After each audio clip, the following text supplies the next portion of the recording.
Good morning, YouTubers. T-Square with T-Square Talks. Hope everybody's having a great day. I got to apologize for this morning's video because we ended up having a little bit of a technicality last night. Basically, the camera that I've started using, because it has no limit, well, it has a limit, just not a limit that I'm anywhere near using, on the space, it shut off automatically, and I couldn't redo the whole video, so it left a little bit like the last minute it cut off. However, I figured out what the problem was with that. Even though you delete the videos, they still take up space in the camera until you permanently delete the trash bin, I guess. And so for that, I wanted to apologize. With that being said, I have an awesome afternoon video planned out. It's something worth talking about. And as always, I try to use a comment based off the morning video to talk about for the evening video. And the afternoon video is awesome because it's a really good comment. It's something I haven't really talked about. And I thought about it when it first was happening.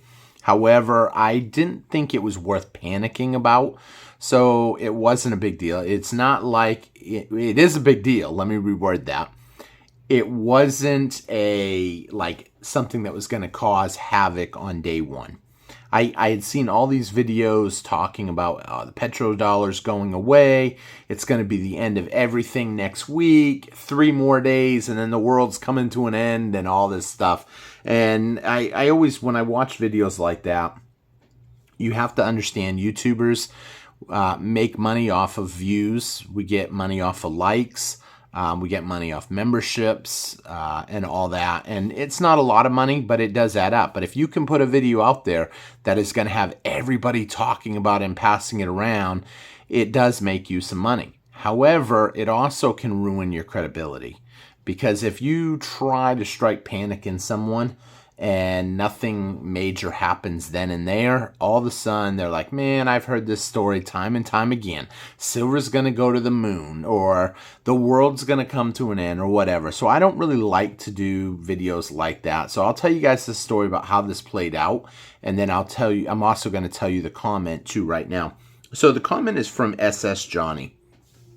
And what Johnny wrote was, "A dollar worth a dollar. Saudi Arabia announced they are dumping the US dollar. Watch what happens next. I wondered why you had not mentioned it in a video or a short until now." So I mentioned it briefly in a short last night. It just happened to come up where I mentioned it, and I was like, I don't think people realize the impact of it. And a lot of people don't. And the reason it came up in a short yesterday was because someone had told me, look, the petrodollar fell and nothing bad happened. And yeah, the petrodollar, it was in the news. I had first heard about it from a comment in one of the comments in one of the videos. I went to look it up. I couldn't find anything right then and there. And then I started seeing other YouTubers talking about it. And sure enough, there's a lot of panic out there and stuff. And do I think this is devastating for the dollar? Absolutely. Us being able to write out checks would be essentially like you writing out checks to people and getting all the goods and services you want to live an extravagant lifestyle. Think about that just for a minute. For the next month, you could write any check you want. You just write the check out and don't worry about the money in the bank. It doesn't matter. Well, here's the deal. You also tell these people, they're not cashing them. They're saving all these checks. So that's why it doesn't matter. Because someone's going to be like, well, why wouldn't it matter? When we print US dollars, we send them off to other countries. And other countries will send us their goods. That's our payment method. So if we want coffee beans from Brazil, if we want vodka from Russia or chocolate from Germany, we just send them currencies, our fiat currency. As we send them to them, they then will filter them into their banks, and essentially their big central banks, like ours is the Fed, will hold them. And they will hold them and hold them and hold them until they decide, hey, you know what? We need a couple tankers full of oil. to bring into the country. So then they'll send them to Saudi Arabia. And it doesn't matter which country you are. It doesn't matter if you like us or not. Your dollars, you have to pay in US dollars. That's all they accept. It's like going to Walmart here in the US and all they accept is the dollar, the US dollar. That's it, because we're here in the US. But here's the thing. Saudi Arabia just announced, for those of you that don't know, that they're not going to renew the contract for dollars for oil. Now, it doesn't mean you can't use dollars. It just means we're a little more open to accept other currencies, which means if China doesn't like us, they don't want to use dollars, they can use Chinese yuan, or maybe they can use gold, or they could use, I don't know, make a deal with them on the side and say, hey, we'll send you a bunch of chips, semiconductor chips, who knows? And once people realize what that does, that's going to basically mean that those countries that don't like us don't need to hold our dollars anymore. Now, what does that mean for them dollars? Well, they're not just going to hold them unless they have a purpose to hold them, which means they're probably going to send them back to us, and they're going to buy whatever they can buy with them. Yes, these countries may still accept them for the goods and services that we want from them. However, the problem comes up is as those more dollars start filtering in the system, it starts circulating more and more and more. And as you have that money rotation floating around, it's going to increase prices on everything. Now, some people are going to tell you that, oh, it's not going to increase prices on everything. It's just going to happen like commodities, the stuff that the big governments trade in, you know, coffee beans, oil, sugar, that type of stuff. But the problem is it will affect everything, because as the prices on the commodities or the building blocks of everything that we buy on a day-to-day basis go up, it's natural that the products that are being made with those items are going to go up. And as that happens, prices are just going to go up. And not to mention, if oil goes up, then gas goes up, and then the transportation of everything goes up. And transportation of everything is probably one of the biggest costs, in my opinion. Why? Because it literally affects every single item you buy. Everything you do. You go to the grocery store, you burn gas. You go on a cruise, there you go, you're burning fuel. You go on a flight to work for work, you're burning fuel. You know, so once you realize that, you see the bigger picture. Now, is this going to affect us tomorrow? Realistically, I don't think we're going to see anything come out of this until October. Now, a lot of people may be wondering, well, why October? Because October is roughly when they have their next Fed meeting. I can't remember if it's the end of October, not Fed meeting, the next BRICS meeting. I can't remember if it's the end of October or the beginning of November.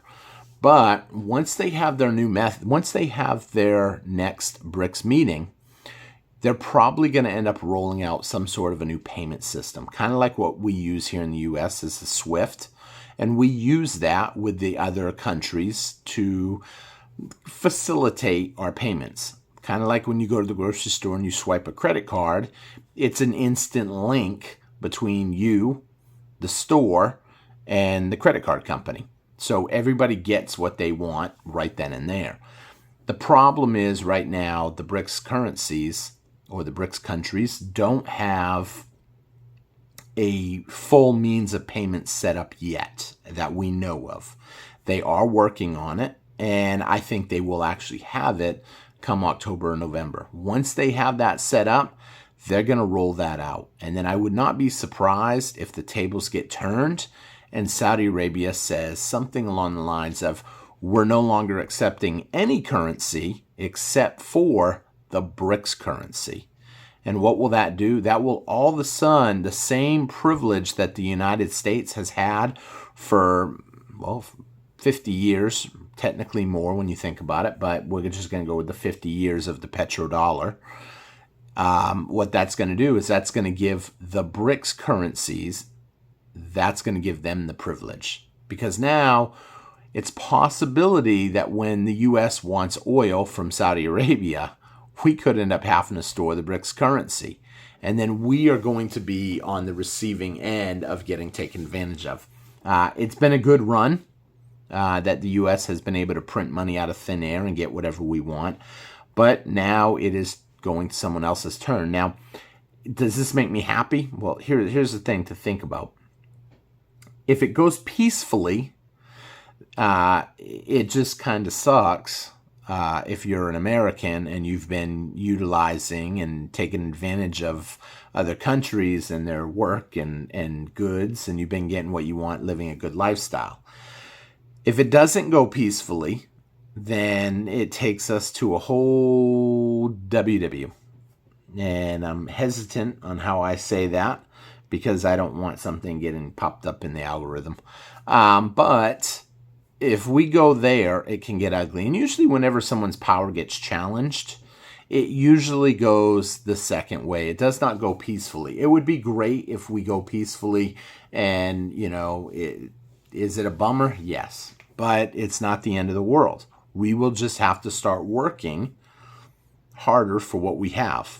And we will appreciate what we have. And that's why I did a video the other day where I told you guys about how I can literally drive down the street and find stuff, especially if you're in the city. Someone did pick up on this in the comment, and they said they live in a small town, so you don't see that. In a bigger city, everybody has a little bit more money floating around, I guess you can say. Because money comes from out of the city usually and filters into the city. Why? Because people take vacations to the city. People go to the city to grocery shop. It fills work and so on. More people working and more people are wasteful. And that's why when I drive down the street, sometimes I will actually pull over and pick something up on the side of the road. Now, some people find that weird, why I'm picking up somebody else's trash. But at the end of the day, I recognize that that has value to somebody. And not everybody has a lot of money just because they live in the city. So that's one of the videos that I had done. And I believe that Americans have become wasteful. Now, does that mean everybody? No. There's a lot of people out there that live in the country and are extremely frugal. And then there's even fewer people that live in the city and are frugal. But if you live in the city and you know how to kind of take advantage of that opportunity of finding stuff and wheeling and dealing.